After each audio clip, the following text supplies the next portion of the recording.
Donc 3 affirmations qui ont trouvé, d'une certaine manière, confirmation dans les faits, au fil des jours et lorsqu'on a un peu de mémoire. La première, c'est désormais un fait établi, le Hamas a ses bases et son commandement n'hésite pas en tout cas à les avoir dans les hôpitaux, dans les écoles, dans les installations civiles. Avec encore, David, des images très récentes, ces images tournées par des drones qui montent l'hôpital de Shahamad, l'un des hôpitaux de Gaza, transformé d'après l'armée israélienne en centre d'opération du Hamas, avec ici des hommes appartenant visiblement à l'organisation. On y voit notamment un puits qui mène au sous-sol de l'hôpital, qui est lui-même relié au réseau de tunnels du Hamas et à proximité, ce qui est présenté comme des rampes de lancement de missiles. Bien sûr, il s'agit d'un document diffusé par Israël. La prudence s'impose, même si on imagine mal un montage vidéo de toutes pièces. Et il faut signaler que cette pratique du Hamas est dénoncée depuis longtemps, pas seulement par Israël. En 2014, l'ONU affirmait que des armes avaient été cachées dans 2 écoles de la bande de Gaza. Les fameuses ambulances également sont pointées du doigt. L'autorité palestinienne elle-même dénonçait leur utilisation par le Hamas dès 2009. Écoutez Mahmoud Abbas. إلى اليوم 100,000 فلسطيني في قطاع غزة يعيشون بالعراء لأنهم لا يجدون مسكنا لهم. لكن حركة حماس بخير. حركة حماس كانت تختبئ تحت الأقبية. قيادة حركة حماس، وأقولها للمرة الأولى، هربت إلى سيناء بسيارات الإسعاف وتركت شعبها يذبح.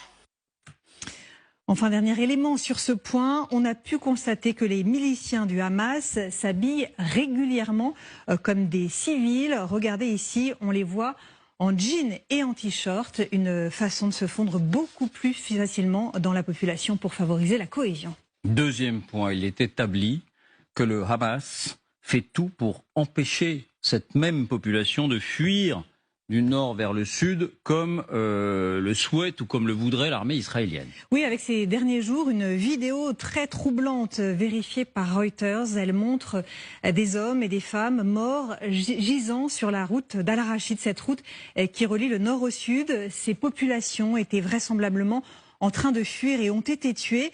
Il n'y a pas d'impact de bombe ou d'explosion. Elles ont de toute évidence été tuées par balles.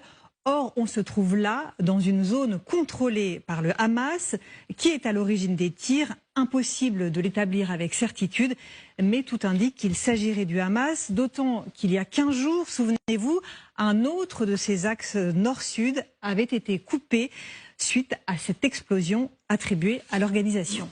Voilà, on avait établi que ce n'était pas un bombardement qui avait causé cette explosion, mais bien le camion qui avait explosé. Troisième point, le Hamas ne se soucie en tout cas en aucune manière de protéger les populations civiles. Oui, et 2 déclarations ces derniers jours viennent l'attester. D'abord celle d'un haut responsable de l'organisation, cet homme, Abou Marzouk, à qui on demandait si des abris avaient été prévus pour la population civile dans les souterrains. Il répondait que les tunnels étaient faits pour protéger les membres de l'organisation. Quant aux civils, ajoutait-il, 75% de la population de Gaza sont des réfugiés et il incombe à l'ONU de les protéger, disait-il. Ou encore cette déclaration d'un autre responsable du Hamas qui, d'une certaine manière, dévoilait l'arrière-pensée de l'organisation. Nous avons besoin du sang des femmes, des enfants et des personnes âgées de Gaza afin d'éveiller notre esprit révolutionnaire. Et puis je voulais vous montrer une toute dernière image filmée par la BBC. Une femme endeuillée et en colère qui blâme le Hamas. Tout cela, c'est à cause de ces chiens du Hamas, dit-elle dans la vidéo que l'on ne peut pas diffuser. Immédiatement, des hommes autour d'elle la bâillonnent, lui mettent la main sur la bouche pour l'empêcher de parler. Merci.